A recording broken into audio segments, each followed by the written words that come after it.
So he says, I'm writing this book because I came to Egypt. He was actually put on trial for death during the first secular regime here after the fall of the caliphate. He was put on trial for death. The judge could not bring himself to give him the death penalty because he said, I don't feel justified in killing this man who is simply living according to his principles and speaking the truth that he believes. And he's done nothing other than that. And so he said, but we exile him. So he was exiled to Greece. He wrote a letter. This is Shaykh Islam, right? This is the highest position that a scholar could hold in the Ottoman Empire. He goes to Greece, he writes a letter, and in that letter, he just says, I am Mustafa Sabri, Shaykh Islam, and I'm asking any Muslim country to take me as a refugee or as a guest, because I have no country now. I'm in Greece and I don't want to die in a non-Muslim land. So some Egyptian man working in the embassy got wind of this, and he said, I might lose my job, but he said, what would Christian countries do if the Pope was kicked out of Italy? You know, they wouldn't take him in. Like, this is a disgrace for us that this man has no country. So he was taken to Egypt and he began to teach there. But what he said is he was distraught by seeing in Egypt the very things that he had witnessed in Turkey. He thought Egypt, he said, he thought the lands of the Arabs would be different, but he said he found in some ways it was worse.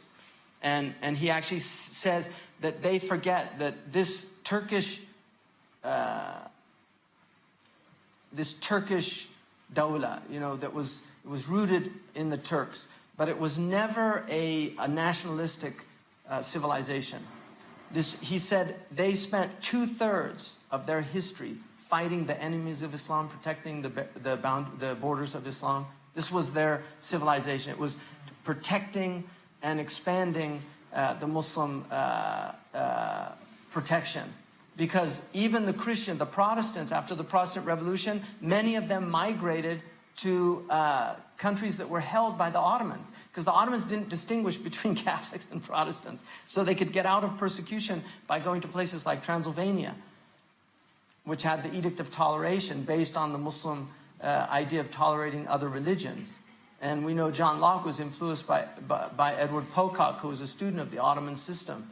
And his letter on toleration was inspired by the Muslim toleration of this millet system.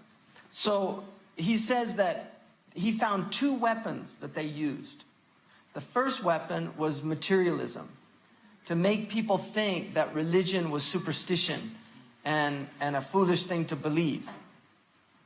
And he said their tools for doing this became very powerful with a lot of the material sciences that they developed. But the second tool that they used was nationalism.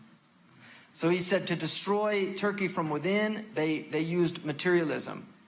But to destroy Turkey from without, they used nationalism. So that the places where the Turks were protecting, like Palestine, suddenly the people in Palestine saw the Turks as occupiers. And people forget that Arabs fought against the Turks. They allied with the British and fought against the Turks. And the British promised them all these things. And much of what we're suffering now is from the betrayal of Muslims of that time. So these are the effects, and nobody wants to deal with what really happened. They just want to blame everybody else. You know, it's all somebody else's fault. But unfortunately, we inherit the troubles of the past. We inherit them. The only country that didn't, of the Arab states that were under, the only one that didn't break their ties was the Libyans. They were the only ones, which is why the Turks really loved the Libyans. In 1958, King Idris came here and actually restored the maqam of Abu Ayyub al-Ansari. There's a big plaque there, 1958. A plaque that says that he came, he saw that it was in disarray because it was a period where they weren't really respecting these places as much anymore, and he redid it. But then the Libyans, in their Thawra Thawra, Iblis wala Idris, with their slogan, give us Iblis and not Idris, they overthrew a man who used to do night prayers And I know this because I know somebody who knew him personally very well. Mustafa bin Halim, who was his ambassador to Italy, who told me that he was one of the most pious people he knew. This was the man that was ruling their country.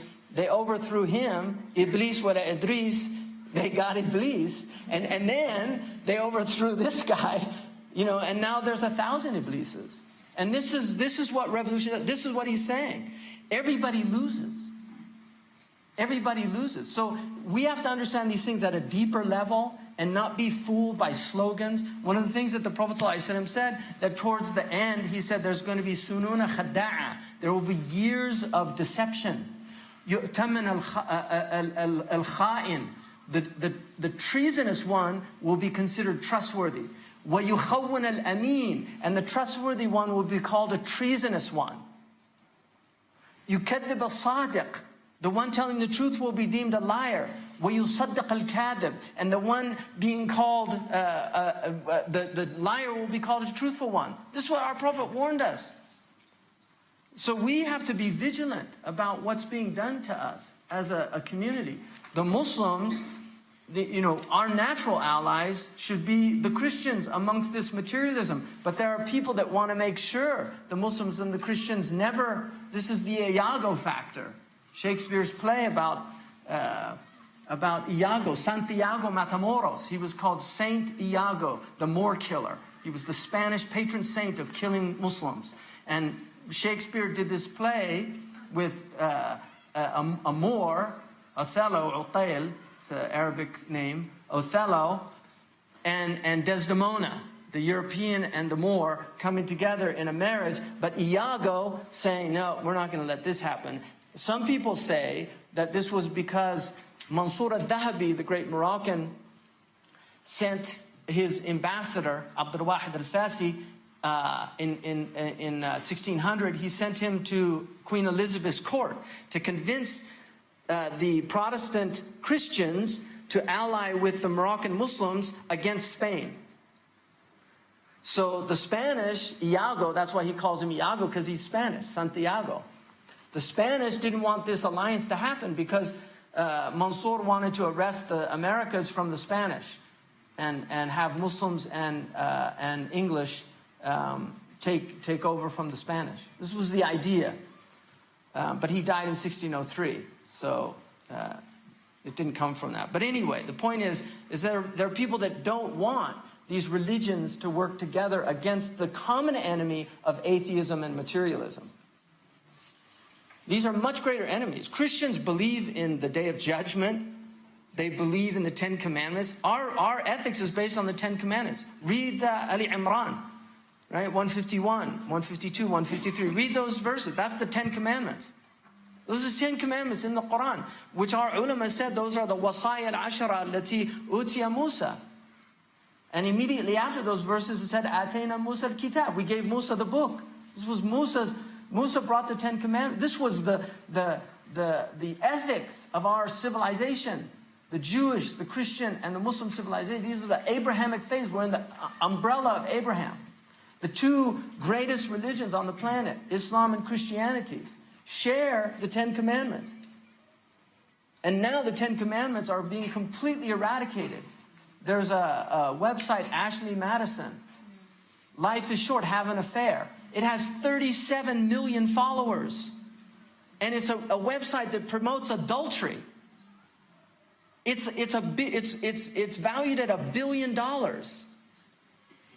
This is destroying our civilization. This is Iblis destroying our civilization.